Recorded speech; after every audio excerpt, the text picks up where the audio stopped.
আল্লাহ রাসূল বলছেন আরবাউন লিসাদা, সুখময় জীবনের জন্য চারটা জিনিস লাগে। চারটা জিনিস আছে যার, সুখময় জীবন তার। সুখময় জীবন তার চারটা জিনিস আছে যার। এক, আল মারাতুস সালেহা, ভদ্র নম্র বুদ্ধিমতী নরম আচরণের স্ত্রী।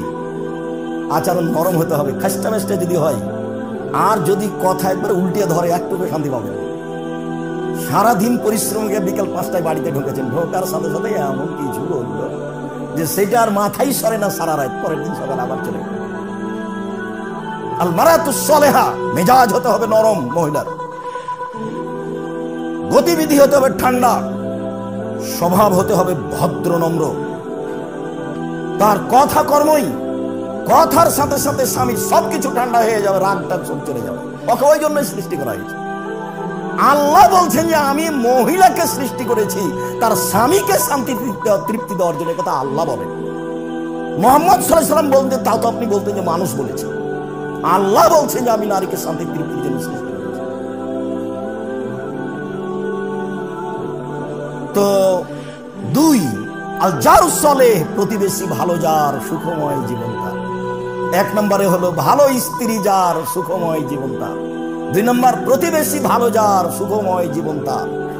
তিন, আল মারকাবুল হানি, একটা ভালো গাড়ি, সাইকেলটা চেন পড়ে না, গাড়িটা চাকা নষ্ট হয়, উঠতেই চাকা নষ্ট হয়, মনে হয় যে গাড়িটা চেনে রাস্তার গাড়িতে চলে যায়।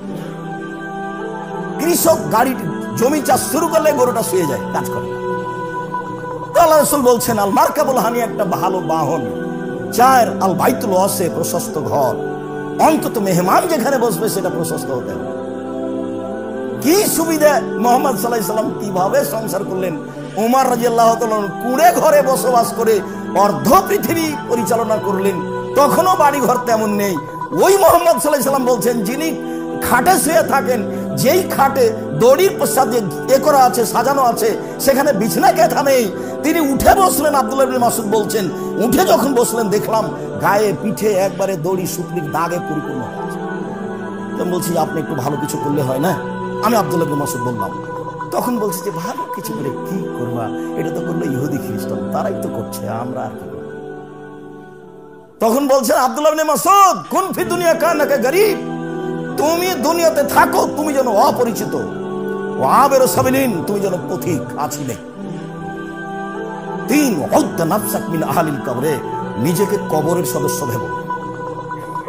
24 ঘন্টা ভাববে আমি কোথাকার সদস্য, কবরের সদস্য। বড় বড় সদস্য ভেবে লাভ নেই। এই কথা মুহাম্মদ সাল্লাল্লাহু আলাইহি ওয়াসাল্লাম উত্তরে বলেন। তারপরেও তিনি বলছেন যে একটা প্রশস্ত ঘর লাগবে, মানে প্রশস্ত ঘরে জীবিকা নির্বাহ কি আছে, শান্তিপূর্ণ আছে, ভালো আছে। নইলে মুহাম্মদ সাল্লাল্লাহু আলাইহি ওয়াসাল্লাম এভাবে কেমনে বলেন? আগেকার মানুষের, ধনী মানুষের বাড়িতে কাচারি ঘর থাকতো, বিশাল লম্বা কাচারি ঘর, ওখানে লোকজন আসতো বসতো। মুহাম্মদ সাল্লাল্লাহু আলাইহি ওয়াসাল্লাম ওইটাই বলছেন, চারটে জিনিস আছে যার, সুখময় জীবন তার। এক, ভালো স্ত্রী। দুই, ভালো প্রতিবেশী। তিন, ভালো গাড়ি। চার, প্রশস্ত ঘর। এভাবেই বলছে।